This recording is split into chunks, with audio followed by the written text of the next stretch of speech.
Hello, everyone. Welcome back to the main event. We've got another group preview podcast for you. You back with me, Daniel? And Aaron. Aaron, we've been very naughty. At the end of these podcasts, obviously, we are meant to give our group predictions. And for the last two podcasts, we're just on such a flow that we're completely negated to do them. So we do need to catch up on that, hold ourselves accountable. So before we get cracking with the Group E preview that we've got planned for everyone today, we do need to just quickly say who we think is going to go through from Group C and Group D. So first of all, Group C, what are your thoughts? So the order I've got them in for Group C, I've got Man City winning the group. I've got Marseille second, Porto third, Olympiacos fourth. But I think it'll be very close. I don't think it's going to be clear cut. Yeah, I think Man City are going to win comfortably, to be honest with you. I know that we sort of probably give their players a bit of a bashing, but it's not so much in terms of the players aren't good. It's more so which players can you rely on from a fantasy point of view, because who is Pep Guardiola going to play? Mm-hmm. So it was more so from that. So I do think that they'll be the ones to go through first. I agree Marseille second. I just think they play in the most competitive league.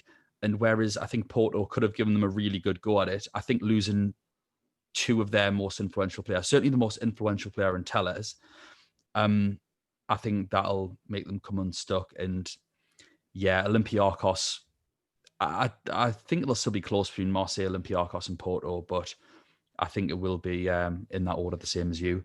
Group D, who we've got going on there? What's your order? For the sake of the podcast, I'm going to go Liverpool, Atalanta, Ajax, Midtjylland. However, I'm just going to go out there. I'm going to say Atalanta win this group. I think Liverpool finish second. So that's my prediction.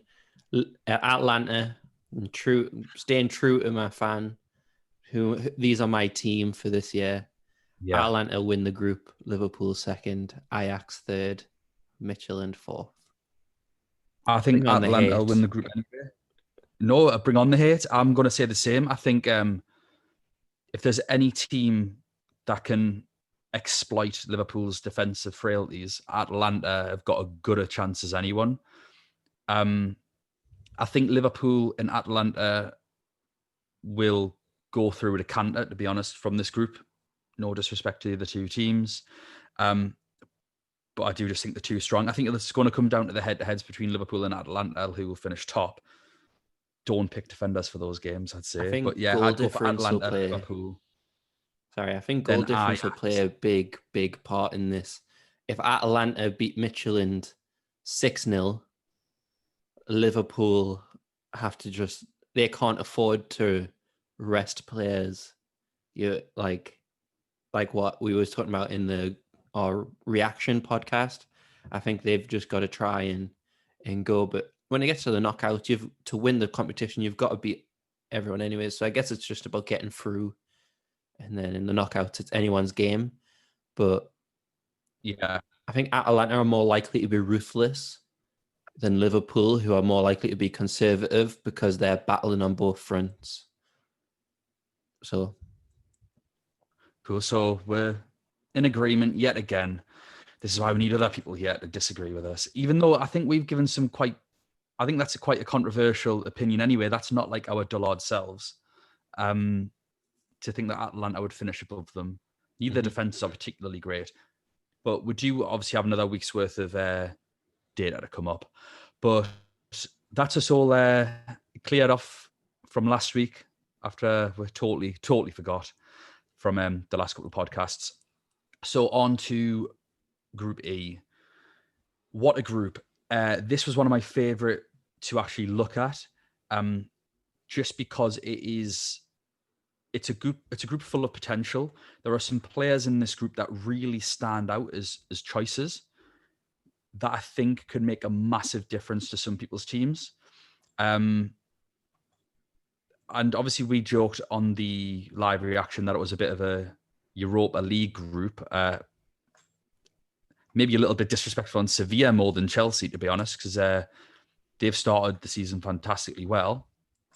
But up first, we do have Krasnodar, who I think are relatively unknown. I think only real football aficionados would have any clue what they're about. Transfers in-wise, I couldn't really look at transfers out because trying to figure out who anyone was, I thought was a bit pointless in that respect. I did have a quick look, but there wasn't any major moves. But looking at people that are playing, Smolnikov's a new signing at right back, and he's played 2 of the last 4 games, on and off with Petrov. Then we have Chernov, who's a left back, recently signed, but he hasn't played. It seems to be Ramirez is the first choice, with Petrov also filling in on that side for one of those games. But I think Ramirez seems to be the first choice pick. And then they've also signed a young centre forward, Markov, but he hasn't played at all. We were obviously joking on the last podcast about ex-Newcastle players playing the Champions League. This team is no different. Remy Kabir. Oh, yeah. He's in this team. Actually scored a goal in the 2-1 win in the previous Champions League game because they did have to go through qualifying. So we do have a good little bit of data. So one thing I've noticed is they have played against a Champions League team this season, which is Lokomotiv Moscow, and they got beat 1-0. So that's probably evidence of where they are, really. They've drawn 1-1 with CSKA, who are no longer at the peak of their powers, but I think they're a household name, CSKA. They've been beaten 2-0 off Dynamo Moscow. And then they did get through the Champions League qualifiers by winning both games 2-1.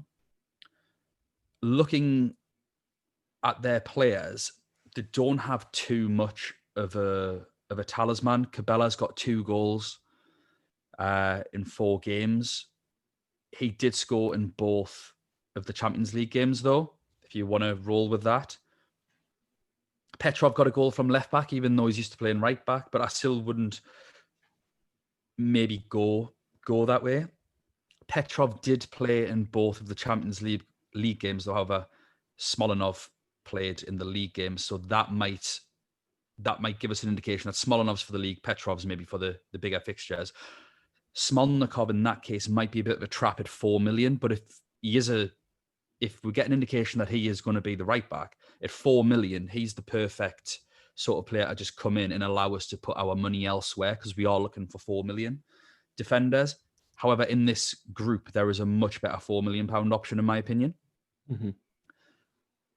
Ramirez is an out of position midfielder, so he's a defender on the game, and he's played 3 of the last 4 games in midfield.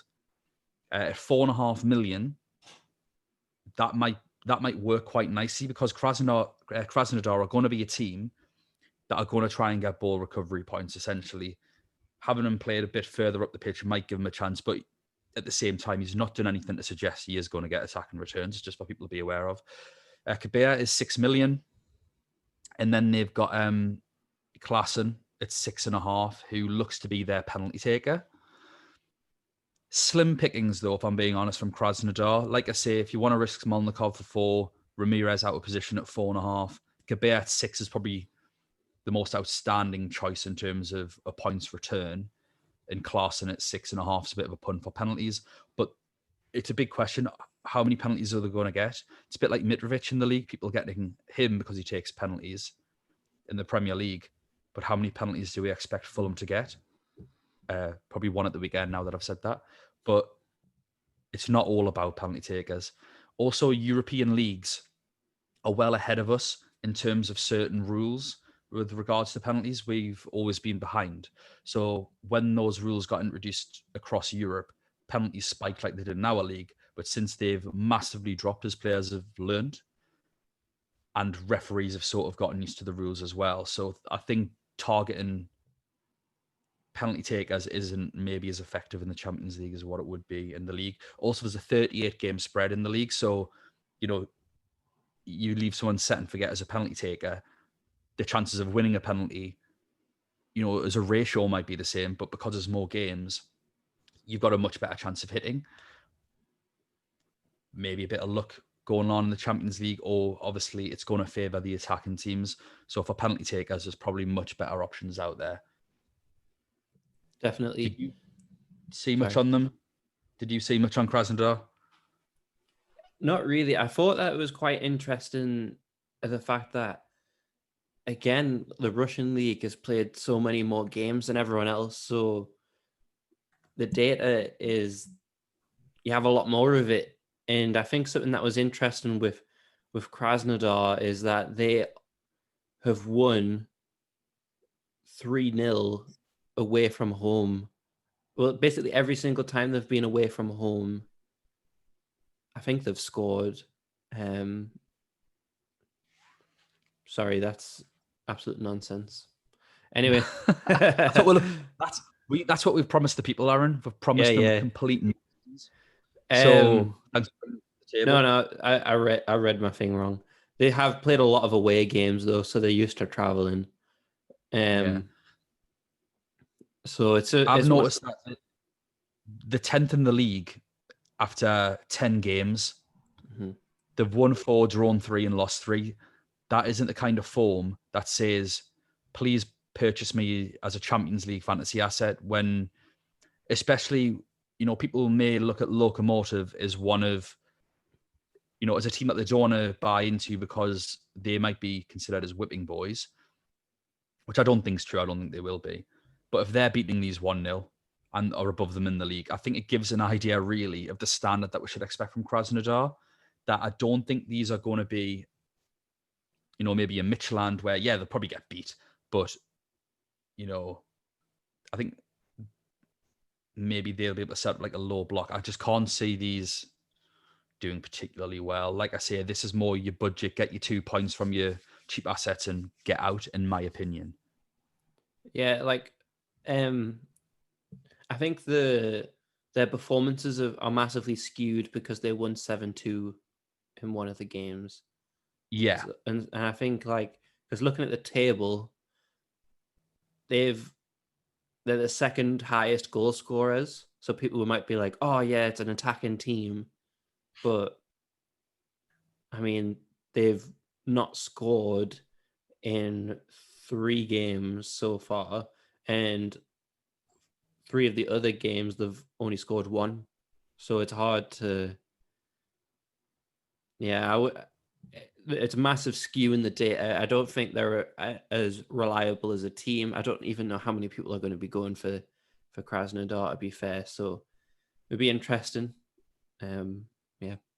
Yeah, I'll probably be staying clear of them. Do you want to dive right into Chelsea, Aaron? One of the teams, again, that we know plenty about. Yeah, so, I mean, people know that because of their transfer ban being lifted, that they were very active in the transfer market. Lots of going-ins, lots of outs. Some of the outs you probably didn't even know played for the team, like Pasalic for Atalanta. But they have done a lot of business, and I think it's very smart business. They've completely transformed the look of the team.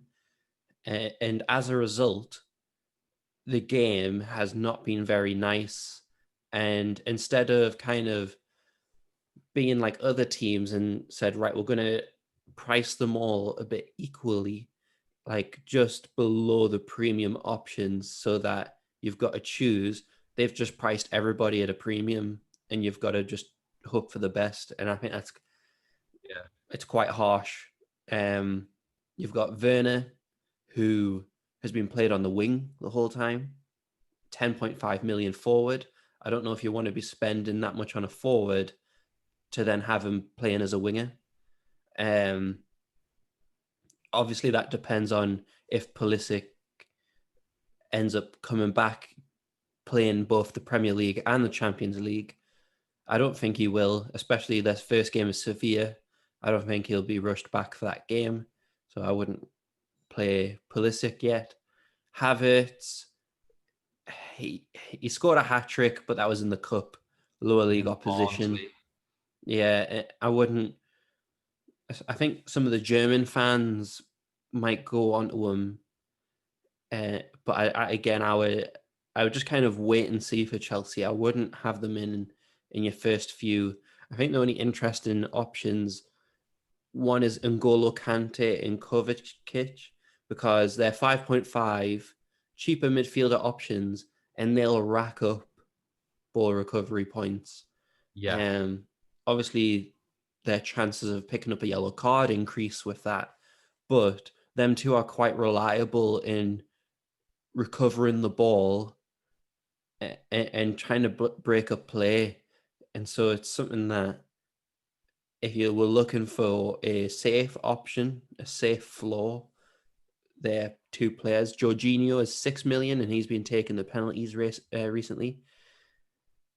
And all of their defenders are rated 5 million, except for Chilwell, who's 5.5. Now I think that's literally because they don't know who's going to play. So we're just going to price everybody the same at a premium, because 5 million for a defender, it's quite pricey. You can have an Atalanta wing back for the same price. And Chelsea don't keep that many clean sheets, especially in this group. So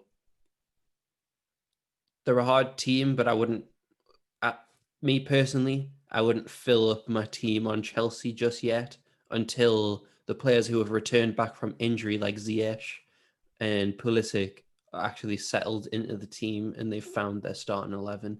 That's the nice thing about what Frank Lampard does, is that when he's found his starting 11 and they start to work, he plays that starting 11 for the next 5 games until they lose, and then he'll change things, and then he plays that starting 11 again until they lose, basically. So once he finds the formula, the team's kind of set and forget, and that might be nice for Champions League.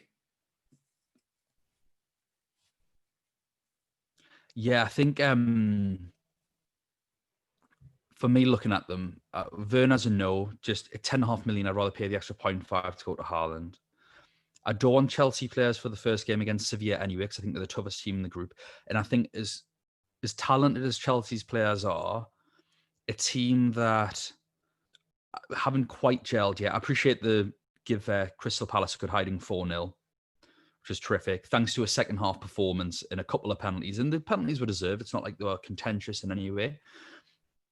But up against one of the most well-oiled machines in Europe, in my opinion, in Sevilla, they are just the absolute example of pure teamwork being better than what the individual players are.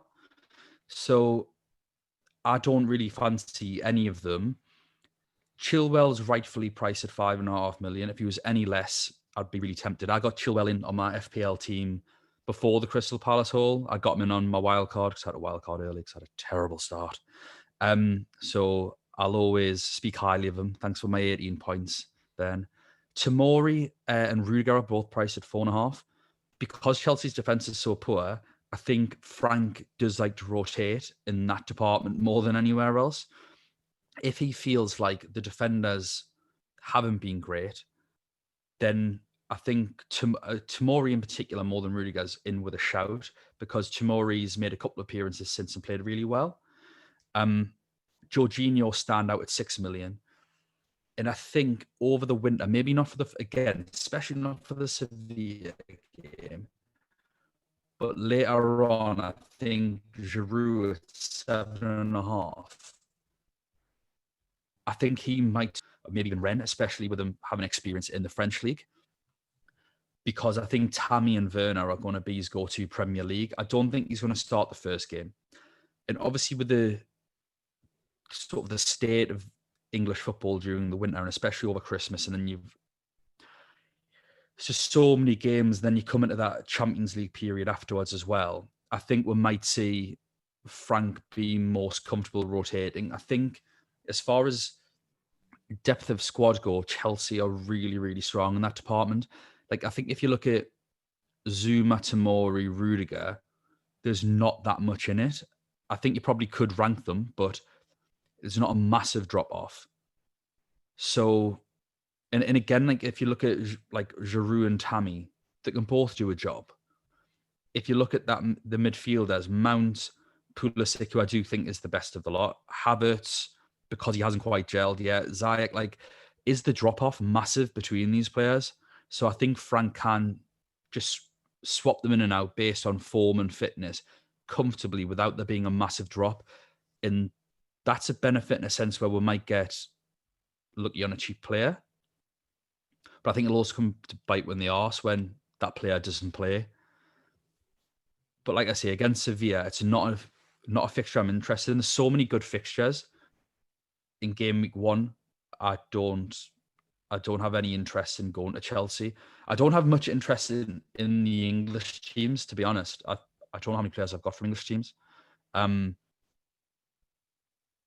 We're just like, our league is just so sporadic at the moment that I don't know. There might just be a bit of consistency elsewhere, but that's just me. It's not to say that I don't think the English teams will do well.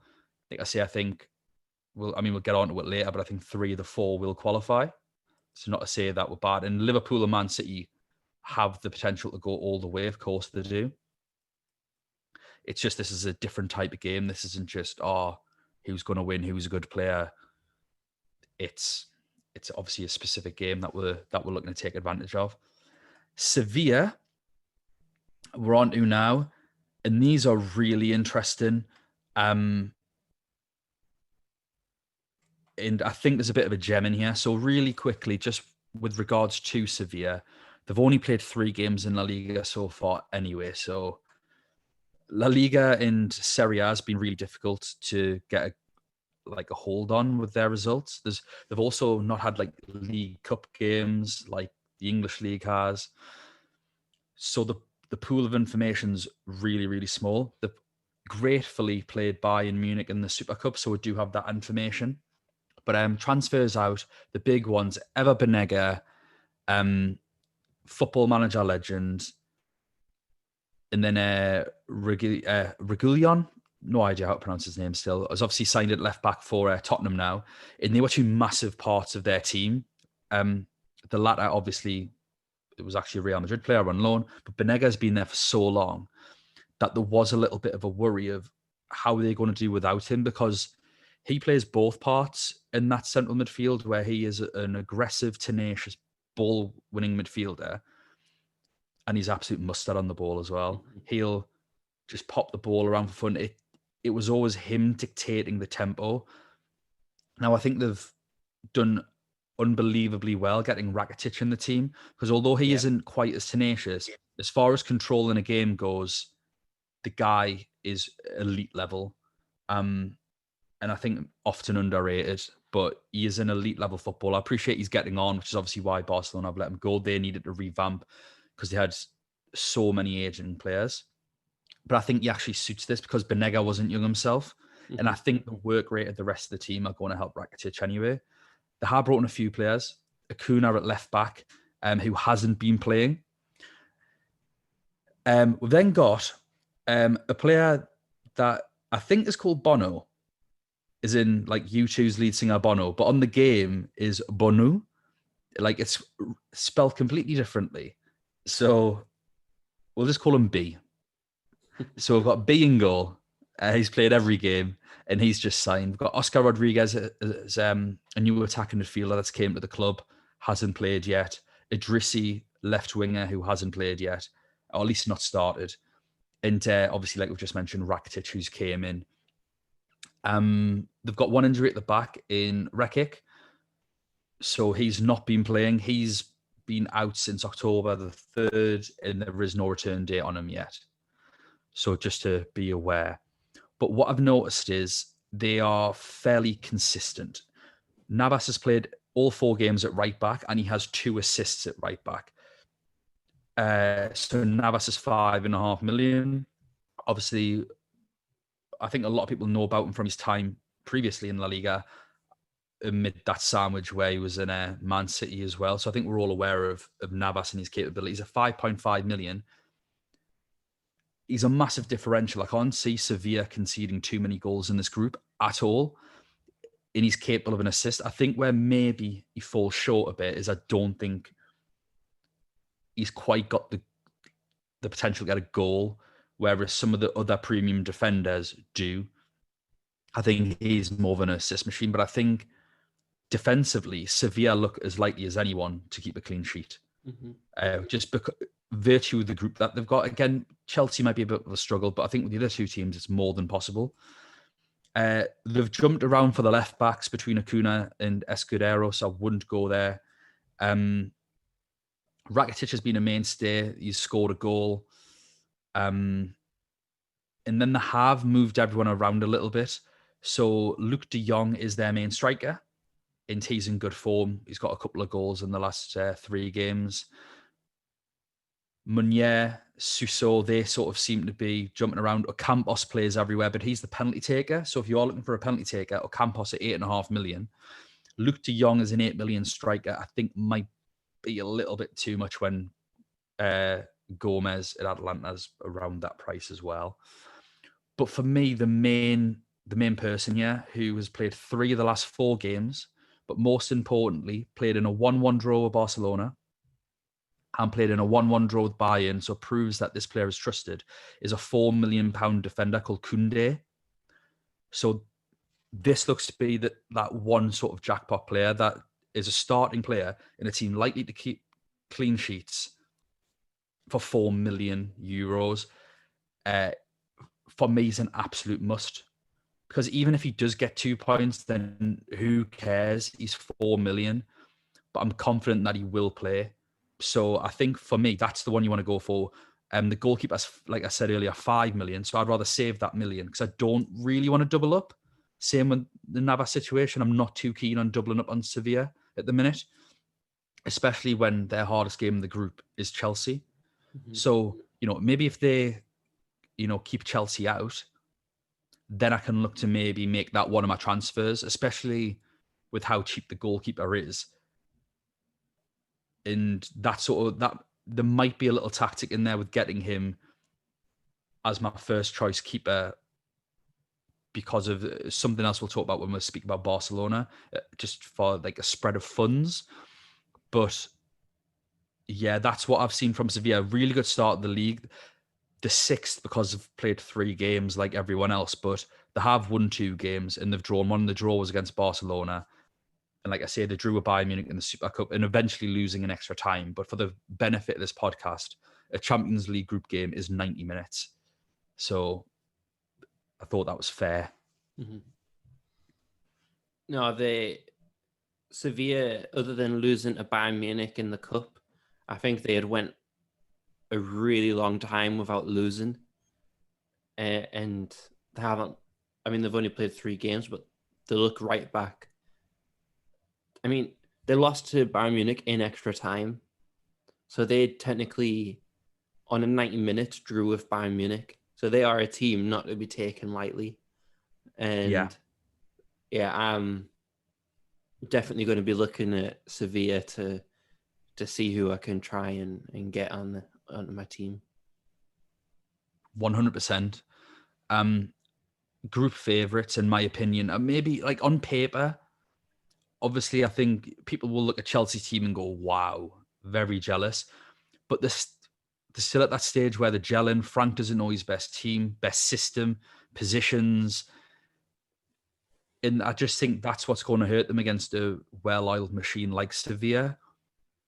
Give Chelsea another year, and then I think, we'll see a real contender. But they need time. They need time. They're all young players as well. They are young. And Rakitic would walk into Chelsea's central midfield, I think. Yeah. Like, I know it would be quite old if you had Rakitic and Kante, relative to, the age of football players. But that'd be a dominating midfield with Kante winning the ball and Rakitic just dictating everything. Yeah. And I think that's where it's going to come down to. I just think, we'll look at the other teams as well. They aren't used to playing against teams that have someone in midfield that will dictate tempo like that, really. So I think they're going to have the upper hand. But like I say, Koundé, he's also targeted at set pieces as well. The set pieces seem to go towards his head. So that's quite exciting, really. I want to play like that because I want to get excited to watch Sevilla play and watch the centre-back 4 million centre back go for set pieces. Like, Yeah. that's one of the reasons why I want to play this game. Just like a little bit of ridiculousness on a Tuesday night. Yeah, he is currently the most owned Sevilla player. So, but it's all the eager people who take the game very, very seriously, who are like, have probably got him in right now. When it starts to get closer to the Champions League, I doubt as many people will have him in. So it's going to be one of them things where if you jump on him early, I think you'll benefit your team. And for 4 million, he enables you to be able to buy better elsewhere. Yeah. Definitely. So last team in the group. Yeah, I'm sure a French listener or anyone who knows French might be able to correct me. I heard that it was Rennes, but it could be Rennes or Rennes. I don't know. But It's Rennes. I'm going to call it Rennes. It's Rennes. It's Rennes. They are currently top of Ligue 1, even though they've played, everyone's played the same amount of games. So Paris Saint-Germain have not caught up with them yet, but time will tell. They have scored the most goals in the league so far and seem like a very solid team. Unbeaten start of the season so far, 6 games in. So they've had a very strong start. However, when you look at who they've faced, you've got to look at that. And they faced the team that's second. So they faced Lille, drew 1-1. And so in a game that matters, they did quite well with the draw, but they had 2 early sending offs in the first half in that game. So I think it was more of a don't lose the game rather than try to win it. So that can be a bit skewed. They've lost to Benfica. Obviously, Benfica are not in the Champions League, but Porto are. So I think it kind of, if you listen to what we said about Porto in our Group C match, Benfica beat them. And they've faced Monaco, and Monaco are definitely not the Monaco of old, even like a few years back. But they in France, they've had a very, very good start of the season. They have a record of producing young, exciting talent.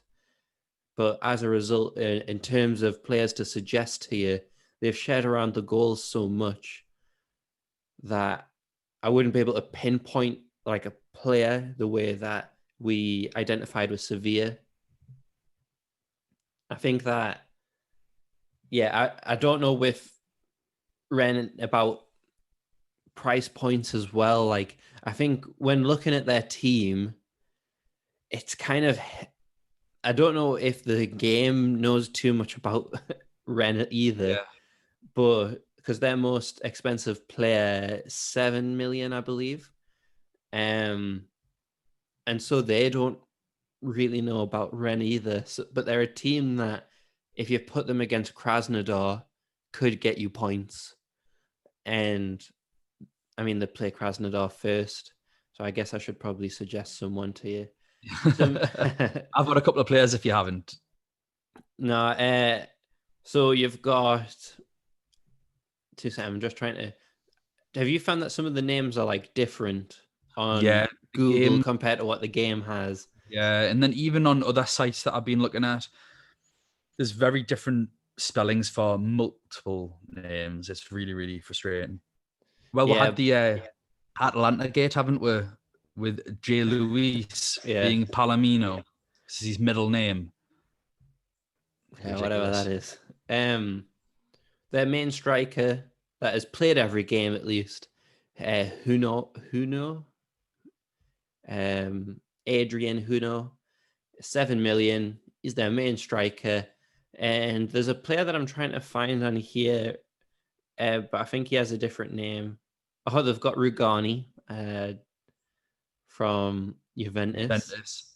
Well, yeah, while you look for that, I'll go through some of the transfers in and out. So Mendy has gone from goal to Chelsea, which I think is going to be a big loss, although Salin has played the last 4 games in his absence. Rafinha has went to Leeds, and Rafinha has played in the last few games, and Rafinha also scored in the last game. So that's a bit of a loss. And they've lost a right back called Boy, who played a few games ago, but since then, Traore and Soppy have deputized for him, and they've sort of been swapping. The interesting thing for me is the Rugani situation. So there's a few things to consider with Rugani. Now, you're the Italian expert here, Aaron. But from what I gather from you, and from watching it with my own two eyes, is that Rugani isn't a very good defender, like in terms of elite levels. Yeah, Also, he's kind of like a Christensen for Chelsea. He's got a lot of promise as a young-ish centre back, but he hasn't adapted well in a top tier team. So that's who I would kind of liken him for those who don't watch a lot of football, where Christensen, he has his moments where he's great, but he's very mistake prone, leading to leaky goals. That's what I would compare him to. yeah, I think Christensen's been absolutely dreadful the last couple of years. He hasn't lived up to his expectations. So if he's that bad. But the thing is, he's a new shiny signing, isn't he, for them? So he might come in and replace Da Silva or Aguerd. So both of those players are 4.5 million. And I think there might be incredible shouts because Da Silva scored 2 goals in the last 4 games. And Aguerd's also got 1 goal in the last 4 games, which from your centre backs seems pretty decent. Mm-hmm. And at 4.5 million, if you are looking for an enabler, and even a 1-game punt against Krasnodar to then get them out and get someone else in, if that's the way you want to play the game, that could really, really work. Gurasi is the player that I've seen playing a lot of games. He's got a goal and assist in his last 3. He's 6.5 million. And Nzonzi, who is now a veteran, fantastic player, dominates midfield, likes to shoot from distance. He might get the extra point for scoring from outside the box. He has 1 goal in his last 4 games. 5.5 million might be worth a shout. I don't know who the penalty taker is for Rennes. I don't know if they've had any penalties this season. One thing that I did notice is their first choice left back, Mawassa. He has an ankle injury and will be back probably at the new year, so mid to late December. So he'll miss that lot, and then it'll not be until 2021 that he's back. Coming in for him have been Traore and the new signing Boy. So the fullbacks seem to be all over the place, where it's Traore, Soppy, Boy sort of swapping around. But again, if I was someone looking to purchase a Rennes defender, I'd personally go with Da Silva. 4.5 million, gets a goal. Just hoping that Rugani doesn't take one of their places. But I think they've got a game at the weekend. So if everyone keeps an eye out on that to see what the defensive partnership is and how well they do. Obviously, if they concede 3 or 4, you'd expect a change. If they keep a clean sheet, you'd expect no change.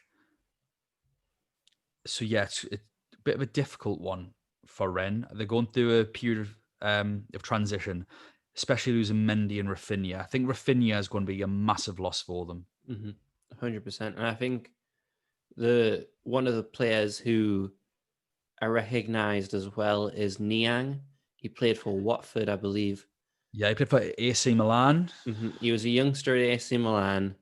So we had, like, AC Milan fans had a lot of expectations for him to develop. He was a striker who, kind of like Marcus Rashford, because of his pace, got moved out to the wing. But that was when AC Milan were going through a big transition. Couldn't really afford to buy people. So it was kind of more to fill a gap. Watford then bought him as a left winger. And didn't really work out for him. He's not a left winger. But he's someone who could have like a flash, especially against Krasnodar. His pace can be very troubling. I think one of the biggest things about Rennes is that they had they've had they've had 3 red cards so far this season, and so as a result, I don't know if you found Terrier. He's a defensive midfielder, isn't he, Terrier? Yet, but he's not playing defensive midfield. He's been playing as a winger I think he's been playing as a winger. Mm-hmm. And so he's someone who, I don't know if with Rafinha gone, if he would play there, but it's hard to tell because he got red carded 3 games ago. So they have an early kickoff. They play on Friday. The 2 seconds, I lost the date. I pressed back instead of clicking fixtures. Yeah, so they play on Friday, the 16th of October. For I don't know when this will be released, but if he plays then, that team is going to be the most likely to play Krasnodar, and depending on how they do against Dion, I think that if there's a goal scorer there who scores in that game, and you want to take a punt on Rennes, I would just pick the one whoever. to go for. Mm-hmm. They have an early kickoff as well, so it gives you a chance to watch highlights, and then pick from there. Cool. Yeah, I mean, I think of the midfielders, I think between 6.5 million Terrier and 5.5 million and Nzonzi, I'd prefer Nzonzi A for the million, B for the goal threat, and the extra point for scoring from outside the box. And Nzonzi breaks the ball down a lot, so for 5.5 million, I might be talking myself into Nzonzi. But Agued, De Silva, keep an eye out on those two, everyone. 4.5 million defenders. And even though, irrespective of where I think they might finish in the group, that doesn't necessarily mean I think they'll get battered off anyone, Ren. I don't think they're a bad enough team for, even Sevilla to walk all over them. I just think it'll be just one of those where I think teams like Sevilla and Chelsea will be too strong, but I can't see them winning 4s and 5s and you're going to be getting minus points or anything like that. Wild prediction.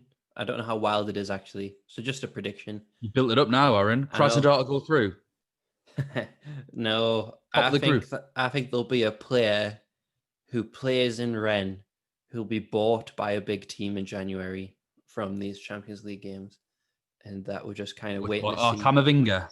We're just waiting to see the diamond in the rough. They just have a track record of producing really good players. And there's going to be Camavinga. Probably he's already touted as being the next Vieira or whoever the one that says the next person, which is obviously always ridiculous.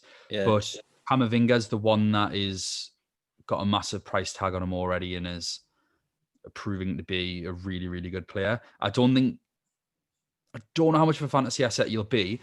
I think he might get a lot of ball recovery points, to be honest, because he plays that position. He's sort of breaks up the play. He does have 1 assist in the last 4 games. So he's got a little bit of something about him. And he played for the he played in the French game for the France team this week in an international break. Him and Pogba in midfield. So against Ukraine 3 days ago, apparently. There you go. Yeah, Camavinga's the next big thing. I think in France, let alone in this team. Mm-hmm. Aaron, prediction time. I think it's pretty obvious. I think we've shown our cards throughout this podcast anyway, but what do you want it for? Yeah, Krasnodar first. I think that's what everyone got the idea of what we were saying. No. Yeah. I think Sevilla first, Chelsea second, Rennes third, Krasnodar fourth. Exactly the same. No surprises. Very boring prediction, but I think that will be the way it goes. Well, that was fun. We have another group preview coming up. Just coming thick and fast. Starting to see the light at the end of the tunnel now. Before we've got one more sort of game's worth of data before looking at our teams for next week. So that's exciting. I'm just excited for it all to start. It's really exciting looking at the game now and seeing the little clock tick down. Yeah. It's just we're in single figures. Feels like going on holiday. We're not allowed to go on holiday. So this is the closest thing I've got to going on holiday. Seeing a ticker for a stupid game starting, but never mind. So Aaron, thank you very much. Everyone, thanks so much for listening. and we'll see you next time. Bye. Yep. Follow us at UCL Fantasy Pod on Twitter. Check us out on YouTube at Main Event Fantasy Champions League Podcast. And we now have a league code so you can join the podcast league. I'll put that in the description, and because it's not loading for me to get it for you. But we'll put it in the description of every episode, and we'll plug it at the start as like an edit. So yeah, join our league, prove that you're better than us and that you know better than us, and don't just put it in the comments. Anyways, I'll catch you later. Bye.